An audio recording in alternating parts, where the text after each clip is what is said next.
Last but not least, since I did talk about Nintendo Direct this week, I wanted to just briefly go through all the other games and news that was announced, and maybe give my opinions on some of them, depending on how long this takes. First, Mario Maker is coming to 3DS, and it's pretty much an exact port, though it's more focused on local community rather than online community.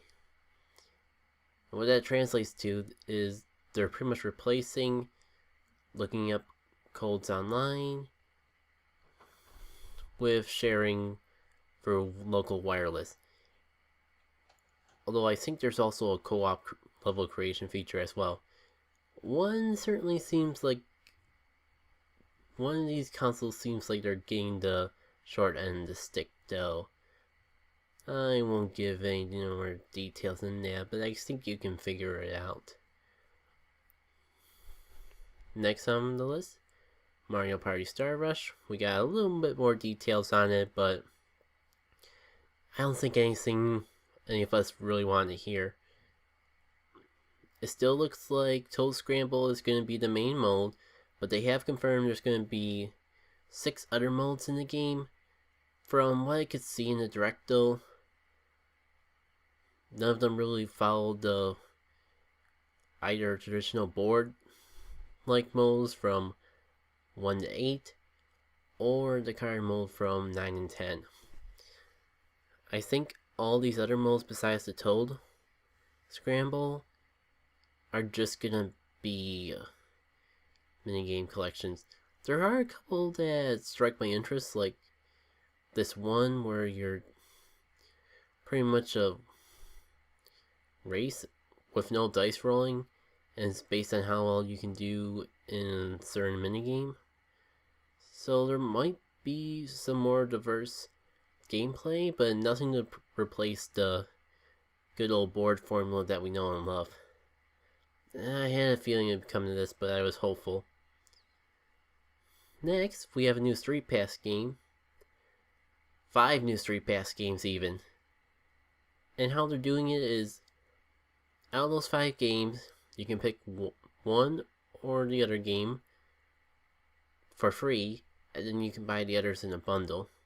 I think you can buy them individually, but considering how much I use the Street Pass features, I might just wait until I'm willing to fork over the money for all the Street Pass games and just buy them all then.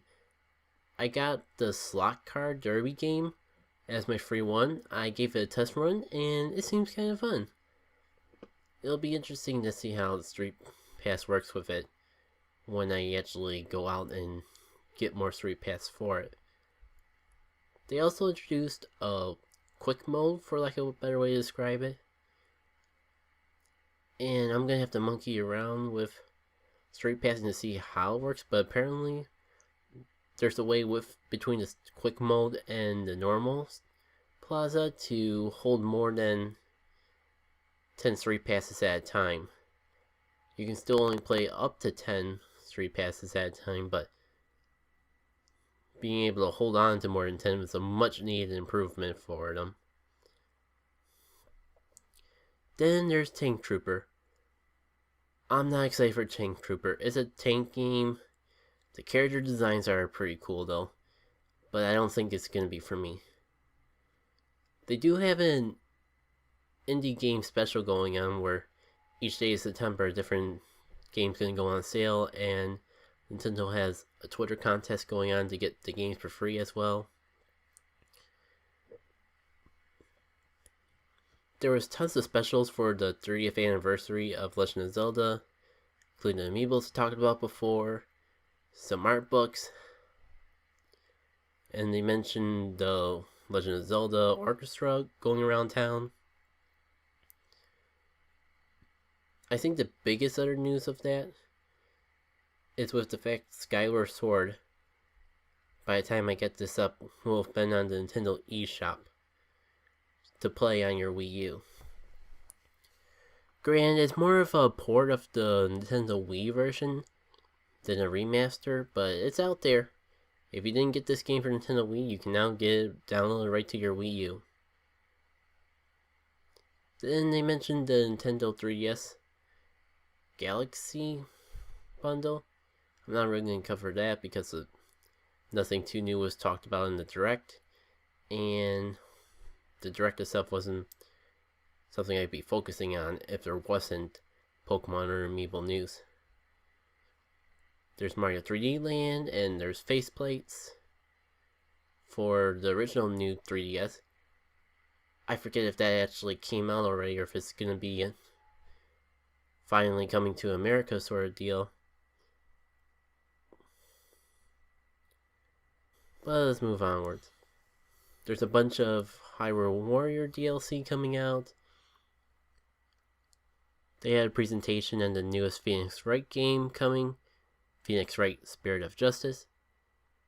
And they went a little more into how Phoenix and Apollo's stories are going to be different. Dragon Warrior 8, Yokai Watch 2, and the differences between the two versions of it coming out. Disney Magical World 2, Sonic Boom Fire and Ice. The long-awaited sequel to Shin Megami Tensei. For those of you who don't know, that's the series that Persona 4 spin off of. I mentioned Yoshi's Woolly World already. Ever Oasis, which is probably the most unique game there that actually has some depth.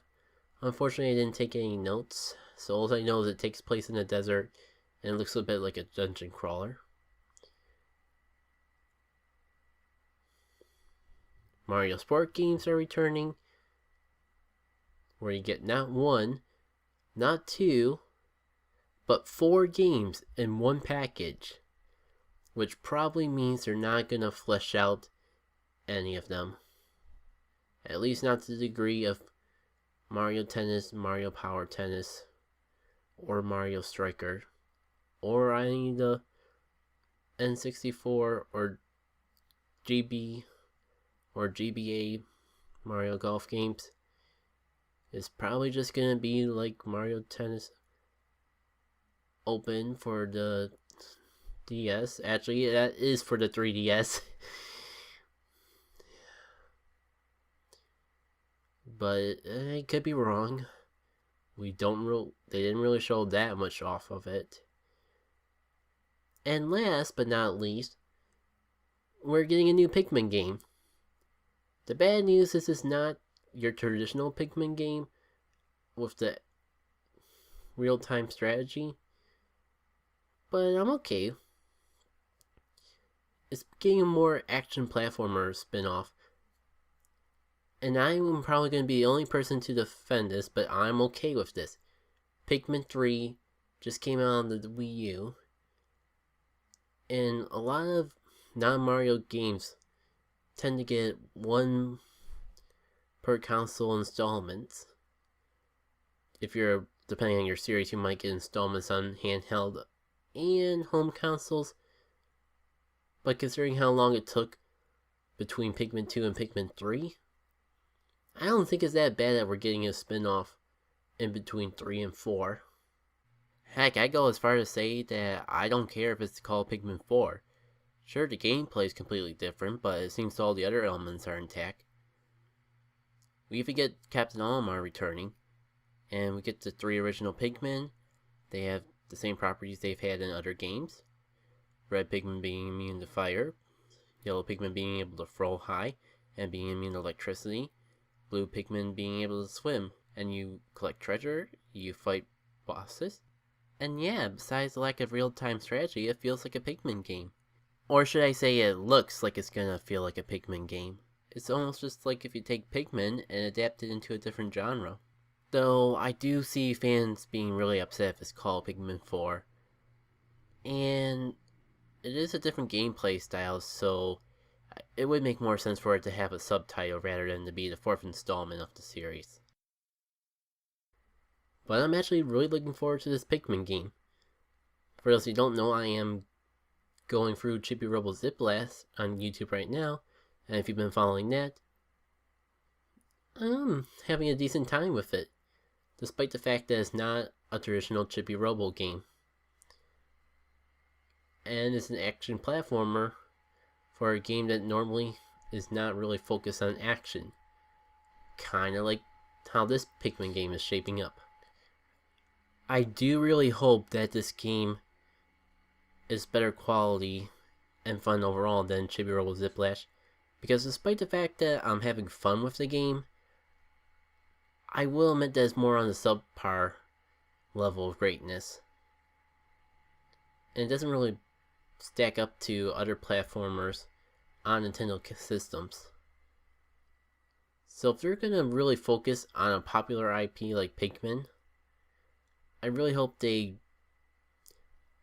don't treat this game too badly, don't get too poor of a development staff, or rush it just because it's not a traditional Pikmin game. Because I see the potential of this game being really fun. And I hate for them just to waste the opportunity to do something new but fun with the Pikmin series just because it's a spin-off. Time will tell as we learn more about it though. And that's my sum up of the Nintendo Direct. So that looks like it's gonna wrap it up for the KayCast this week. Apologies for getting this last part up so late. I think I'm actually gonna skip out the KayCast this week and just start fresh Friday through Sunday. So it'll be about a week before you hear anything more from the KayCast here. But I do hope you enjoyed it, and the wait is worth it. In the meantime, if you enjoyed this video, be sure to like it, and be sure to like and comment on any of the other parts of the KayCast this week you enjoyed. I'm always looking for ways to improve this series, so feedback is welcome. I do read everything, even if I don't reply to everything.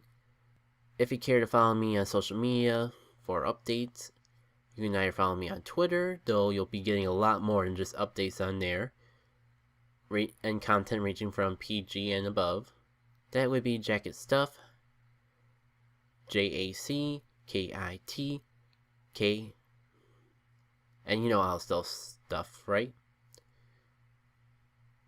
As for other places you can follow me on, if you want to get more formal updates, I encourage you to follow me on the Facebook page for this YouTube channel, and that would be JACKITK. If you want to follow on cosplay and amiibo stuff that I post, you can check out the Art Jacket K page, which would be JACKITKAY. And there's also DeviantArt and Tumblr under the Jacket K without the A, and Instagram with Jacket K with the A. I think that's all I have in mind, so I'll see you next week for the next edition of the KayCast. Okay?